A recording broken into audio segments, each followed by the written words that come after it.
आगे बढ़ते हैं और बुला लेते हैं हमारे पहले आइकन ऑफ भारत को। हमारे पहले आइकन ऑफ भारत जो हैं वो फार्मिंग भी करते हैं, साथ साथ एक साइंटिस्ट भी हैं। जी हाँ, इन्हें कहा जा सकता है एक एग्री साइंटिस्ट। इनका नाम है डॉक्टर उबैद खान और इनकी एक्सपर्टीज है मेडिसिनल हर्ब्स में। चलिए इनसे मिलते हैं और जानते हैं इनकी कहानी। सभी भाई बहनों को मेरा प्यार भरा सलाम।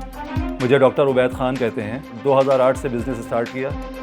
बिज़नेस में मैंने कंसल्टेंसी बिज़नेस को चूज़ किया और मेडिसिनल प्लांट फार्मिंग के लिए किसानों के लिए काम करने की शुरुआत की। 2008 से लेकर आज तक काम करते करते यहाँ पर हमने करीबन 1200 किसानों को कंसल्टेंसी सर्विसेज दी हैं, जिसमें से तकरीबन 250 से 300 फार्मर्स आज इसको अपनी आजीविका के लिए इस्तेमाल कर रहे हैं और फुल फ्लैश बिज़नेस की तरह इसको यूज़ कर रहे हैं।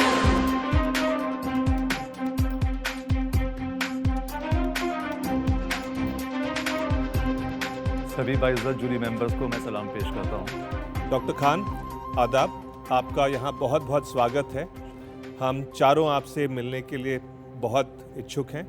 अपनी कहानी सुनाइए, उसके बाद चर्चा करेंगे। मैं डॉक्टर उबैद खान एक एग्रीकल्चरल एंटरप्रेन्योर हूँ। एक बहुत ही साधारण परिवार से हूँ मैं। मेरे पिताजी पंतनगर एग्रीकल्चर यूनिवर्सिटी उत्तराखंड में एक बहुत ही छोटे पद पर कार्यरत थे। माता पिता का सपना था कि बेटा एक ऊंचे पद पर पहुँचे। मुझे भी शौक़ था, पढ़ाई शुरू की, पंतनगर से पीएचडी किया। पीएचडी कंप्लीट करके 2 इंटरनेशनल इंस्टीट्यूशन से पोस्ट डॉक भी किया। दूसरा दिल जब वहाँ जाके टूटा जहाँ पर 2003 में असिस्टेंट प्रोफेसर की पोस्ट के लिए इंटरव्यू हुए पंतनगर में।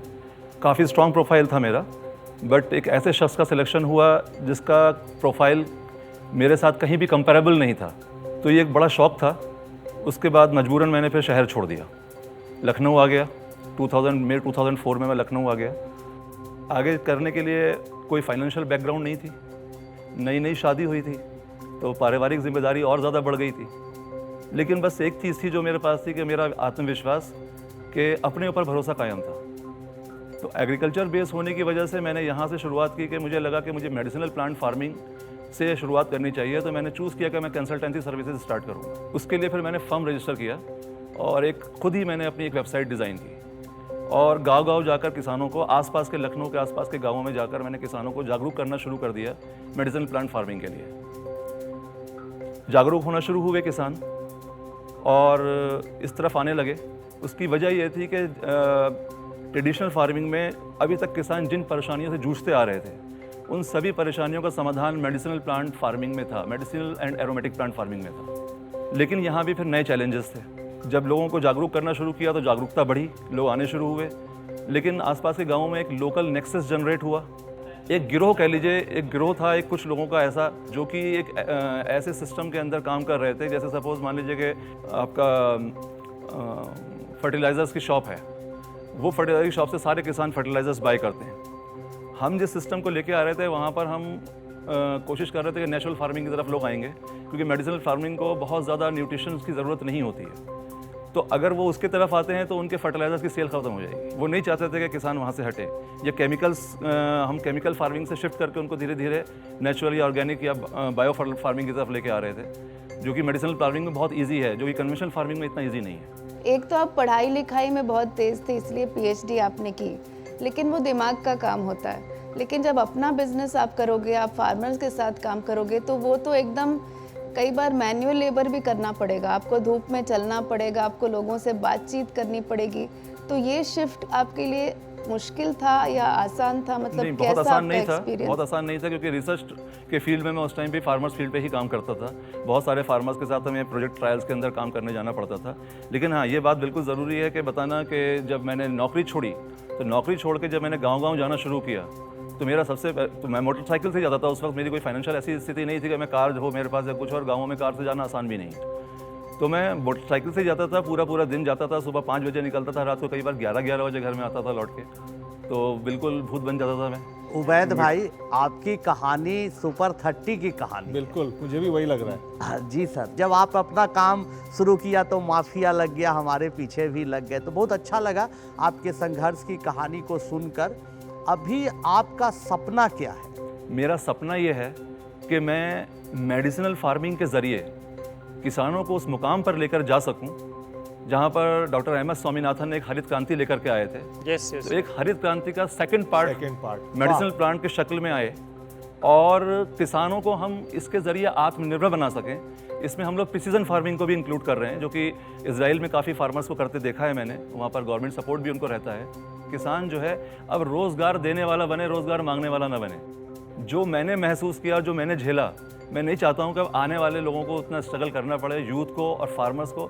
कल ही मैंने ड्राइवर हैं आपके जिन्होंने मुझे छोड़ा था मेरे रूम पे, वो बिहार से यहाँ ज़मीन होते हुए और यहाँ पर आए हैं दिल्ली में और 10 साल से अपनी नौकरी कर रहे हैं और माँ बाप अकेले हैं, उनके वहाँ पे बहुत याद करते हैं। काफ़ी देर मेरी बात हुई। ऐसे ही लोगों के लिए हम चाहते हैं कि उनको तकनीकी जानकारी, क्योंकि सबसे बड़ी समस्या क्या है कि गवर्नमेंट इंस्टीट्यूशंस या प्राइवेट इंस्टीट्यूशंस, ये लोग रिसर्च तो कर रहे हैं, मैं खुद रहा हूँ उस इंस्टीट्यूशन में, इसलिए मुझे आइडिया है, लेकिन वो रिसर्च फार्मर तक पहुँच नहीं पा रही है। खान साहब, एक आखिरी सवाल आपसे। आपने ज़िंदगी में बहुत झटके खाए शुरू से लेके अब तक। कौन सा ऐसा वक्त था जब आपको लगा कि तकदीर बदल रही है, अब ऊपर वाला मेरा साथ दे रहा है? जब मैंने किसानों को बताना शुरू किया मेडिसिनल प्लांट फार्मिंग के बारे में, तो जो मैं जिक्र कर रहा था कि नेक्सस था जो कि हमारे अगेंस्ट आया, जिसकी हमें उम्मीद नहीं थी कि ऐसा होगा। उस टाइम पे मेरे पर जानलेवा हमला भी हुआ। तो जब जानलेवा हमला हुआ, लेकिन तब तक मेरा फार्मर्स के साथ में एक सिम्बायोटिक रिलेशनशिप बन चुका था, तो मेरी जान किसानों ने ही बचाई। वहाँ पे मुझे एहसास हुआ कि किसानों की ज़रूरत शायद मेरे ज़रिए पूरी हो रही थी, अब हम यहाँ से चल पड़ेंगे, और वहाँ से हम चल पड़े।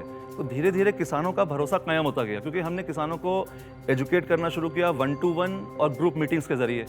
उनके डोर टू डोर जाकर हमने उनको बताया, इसकी अहमियत बताई कि क्या है, आप कैसे कर सकते हैं, क्या इसमें फ़ायदे हैं। ट्रेडिशनल फार्मिंग से आप निकल के कैसे इसमें आएंगे तो आपको कैसा आपका फ़ायदा होगा, रिटर्न ज़्यादा हैं, रिस्क नहीं है, जानवर नहीं खाते हैं इन फसलों को, और अगर आपका सूखा आ जाएगा तब भी ये फसल ख़त्म नहीं होगी, सर्वाइवल का कोई इशू नहीं है। आपको आज टेलीविज़न पर देख के मेरा यकीन है कि देश के तमाम युवा साथी उत्साह से भर जाएंगे, और मेरी शुभकामनाएं।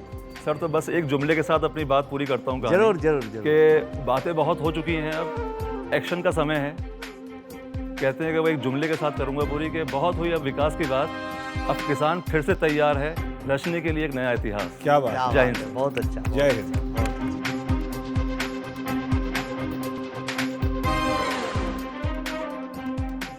भारतीय औषधीय पौधों का बाजार 420 करोड़ रुपए का है। इस खेती में औसत लाभ 35% से 40% के बीच। औषधीय खेती शुरू करने के लिए पीएम संजीवनी ऋण योजना, राष्ट्रीय आयुष मिशन, नाबार्ड के तहत विभिन्न योजनाएं हैं।